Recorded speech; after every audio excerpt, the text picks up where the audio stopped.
Sometimes dents, scratches, dings will happen in a home. Very, very normal, very common.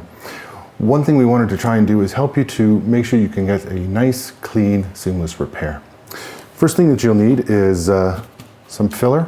I like this Alex Plus. It goes on smooth and it's easy to sand. So if you have a dent or repair, you need to make sure that the area is smooth. You don't want any jagged edges or cuts. So you might need to take the back of your putty knife and make it a little bit smooth. Take a little bit of the putty. You don't need very much. Work it into the hole until it is relatively smooth. You do want a little bit of product left on the wall because as it dries, it will shrink slightly. You want to leave this for probably an hour or two to dry. Now that the repair has had a chance to dry, we want to make sure that we sand it out smooth. And this is actually one of the more important tasks, because if it's not sanded out completely or if it's sanded too much, it will still be visible when you paint it. So you want to make sure that you sand it just enough. The best way to do that is with a sanding sponge. This way, if you use sandpaper, you can actually push too hard with your fingertips and cause more damage. And you also want to use a circular pattern and lightly, a little bit at a time. You'll see that I've protected the area here with some green tape. Green tape is great for protecting surfaces. You have to remember though that green tape is only good for on a surface. It only not damage the surface for a certain amount of time, depending on the tape. So white tape, the painter's tape, is good for like a couple of hours. The blue tape, maybe a day or two. The green tape, usually at most a week. So just be cautious about how long you leave tape on the wall. To do this repair, I always like to have a damp cloth handy so I can pick up most of the dust. It reduces the cleanup needed. And you just want to do circular patterns, kind of checking it regularly to make sure that you haven't gone too far.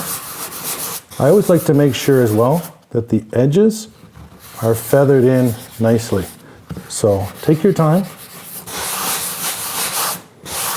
And you'll start to see that the area is looking nice and smooth. So right around there is about as far as you'd want to go. Not a bad idea just to kind of clean up the area a little bit. You can even just rub it with your hand lightly to get any dust off. Similar to if you have a drywall repair that's done by a drywaller and it's ready for you to paint, sometimes it might just have a slight little ridge left. And if you painted it, you'll see that. So it's a good idea before you paint, even repairs done by others, just to kind of make sure that all those ridges are gone. Now the area is ready for paint. When you're getting the paint ready, there's a couple of important steps to do before you begin. First of all, the paint usually comes in a larger container that won't be full.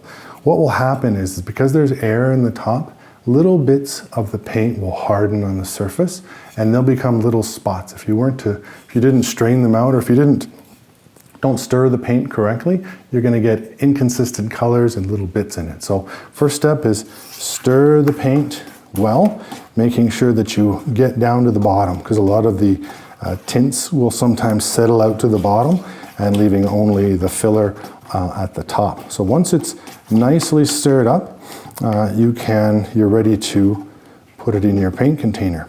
Now, one thing that does come up too is if you had paint that's been around for a long time, you may even want to take it to a paint store and ask them to shake it. That way it'll make sure that it's really well blended.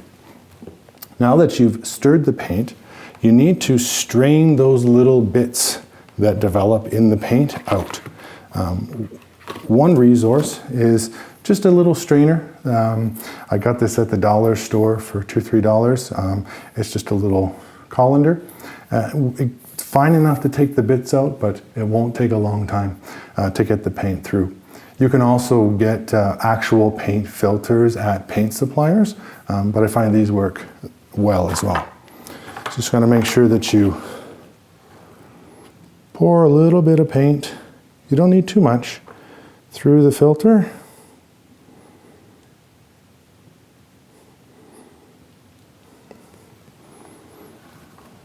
There we go. You can also use a paintbrush to just gently work the paint so that it goes through the filter, making sure to keep all the lumps in the filtered area.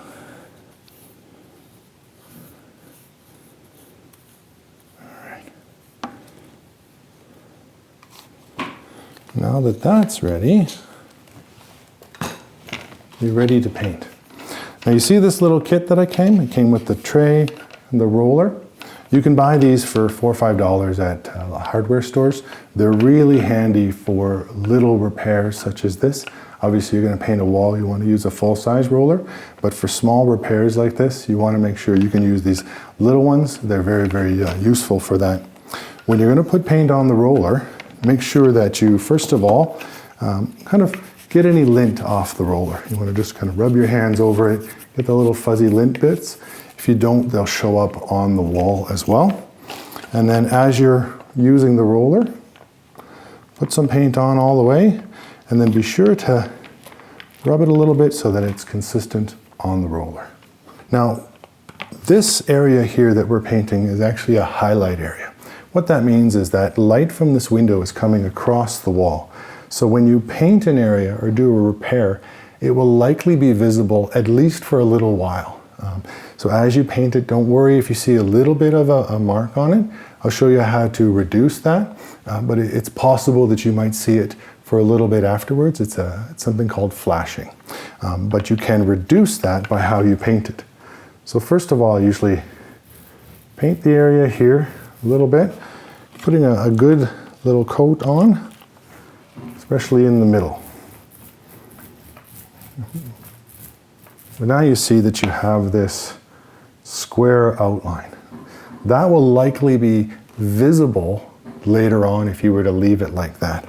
What you can do to kind of reduce this is make sure your roller is nice and rolled out and just feather it out with a sweeping motion in all directions. And as you do this, it reduces that square profile that you see, and it will make the repair a lot less visible. Once this dries, you'll see if it needs another coat. It depends on the repair itself. It may or may not. If it does, just repeat the process.